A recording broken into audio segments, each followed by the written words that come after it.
It's time for the Savvy Realtor Podcast. I'm Walter Storholt alongside Angie Cole, the owner and broker in charge of A. Cole Realty, serving you throughout the Triangle, teaching you about the ins and outs when it comes to buying or selling a home. You can find the team online by going to acolerealty.com. That's A-C-O-L-E realty.com, or by calling 919-578-3128. That's 919-578-3128. And now it's time for one of the top realtors in the Triangle, Angie Cole, and the Savvy Realtor Podcast. On this portion of the program, we want to talk a little bit about some headlines that I saw this past week, Angie, that I wanted to kind of throw your direction to see if you're seeing, kind of that, what do they call it, boots on the ground, ground truth. Are we really seeing this in our area based on some of these national trends and conversations? There was an article I saw that says, have bidding wars ended, was the question. And the answer that they determined was no. And they found that data still shows strong support for the market in the United States, the real estate market, and that there was an average of 3 offers per sold home in the month of August. All right, so for every home that was sold, there was an average of 3 offers on that home. But I know that things change quickly in real estate. It's already October. Are these numbers a thing of the past already? Not at all. We are still running into multiple offers, whether it be on the listing side or the buy side. Actually, there was an email I was copied on with one of our provisional brokers earlier this week where she was in a multiple offer situation, and luckily she won out for her clients. But that just goes to show you that we are still in a strong market and homes are still selling quickly. And it can be funny too. I just recently, last week or the week before, I had a home that had been on the market for, I believe it was 22 to 24 days. And all of a sudden, I had 3 offers. And so multiple offers don't always, happen initially right out the gates. Sometimes a home can be on the market for a little while and then multiple offers will come in. So it's one of those things that as a seller, you need to remember that the market has shifted just a little bit. And there's also seasonality that we always see whenever we enter into those fall and winter months. So things start to slow down a little bit. So I'm not going to promise you multiple offers on your home, but it is still a thing and we are still in a very strong market. It was actually neat. My photographer shared with me that, and he only, of course, photographs listings for us, but he said that we did the exact same amount of listings in Q2, so quarter 2, as we did in quarter 3. In Q3, we were only off by 1 listing. So that goes to show you that we're still in a very strong market.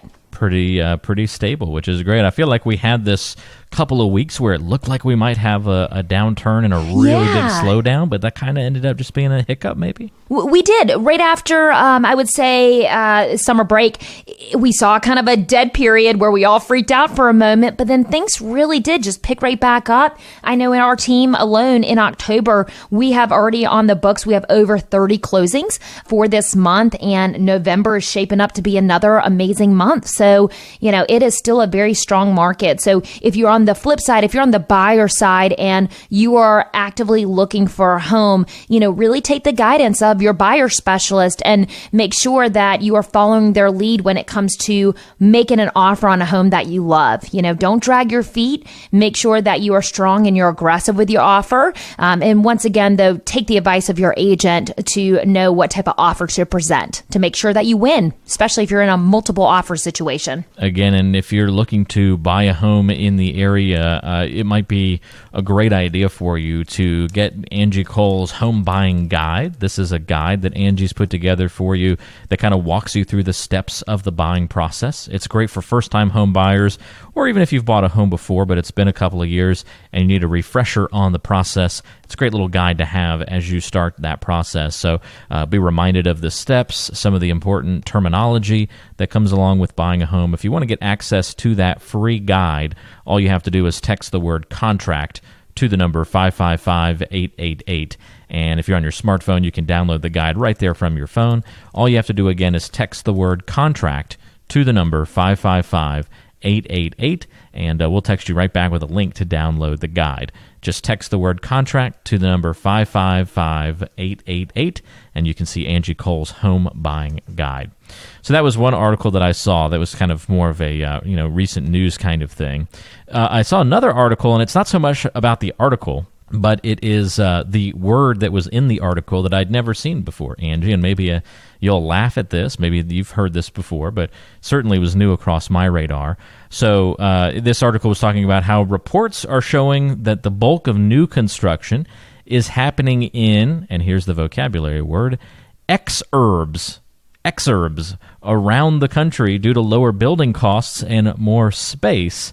What in the world is an exurb? Is the first thing that came to my mind. We've heard of the suburbs, but what's an exurb? And is it bad? I have no idea. I would assume it's in between. Okay, so it's clearly I haven't it's read one of these terms that not even agents have really been, I know. Somebody just made up, I was like, let me go ahead and just Google this really fast. And it's what I assumed it would be, but honestly, I've never heard this word either. When I Google this, exurb is a district outside of a city, especially a prosperous area beyond the suburbs. So that's interesting. I actually thought it was going to be in between kind of the city and the suburbs. They then call an exurb. But no, it says it's beyond the suburbs. So the exurbs of, like, for example, New York City. So, what does that mean? So I think of I think of like exoplanet, an outer planet, right? Like way on the outskirts or something like that. So I guess that's the exurb. So what would be the exurbs of Raleigh? Would that be like other small towns? Like, would that be your Nightdales and your I don't know, would Garner be an exurb? Or those maybe so, because we look at more of like maybe the suburb areas as more well-known areas, maybe like a Wake Forest or so. So yeah, maybe those, even smaller areas where you can, get more land, more space. And I think those are starting to, explode as well. Yeah, I guess maybe Garner would be a suburb of Raleigh. I know. I'm trying to think of what would be considered more. Would maybe be an exurb? Maybe, yeah. Or like Zebulon, Youngsville, so just even a little bit further out, and I think that's a lot of that causes because even areas like I mentioned, like Wake Forest, is really just booming now, right? And so it's going even further out to those exurbs to start the building and, just the growth within the area. Holly Springs and Fuquay would maybe be an exurb of Raleigh, I would think.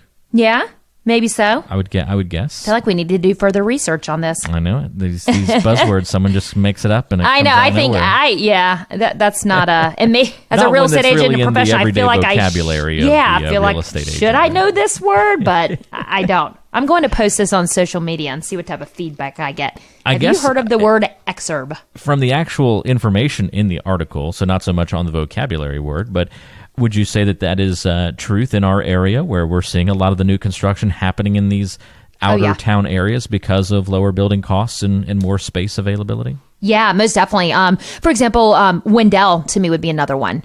Right? It's a little bit further out, but it's still not super far from, to get into like downtown Raleigh. But yeah, the availability, there's a lot more options out there and land to build. And, we're seeing just a huge, massive growth here in our area. So we need to build somewhere, right? So, yeah.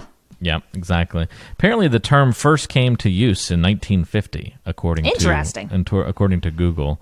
Kind of right around that time it was in popular use. Then it has really died off in its popularity of being used since then. Huh. So, yeah.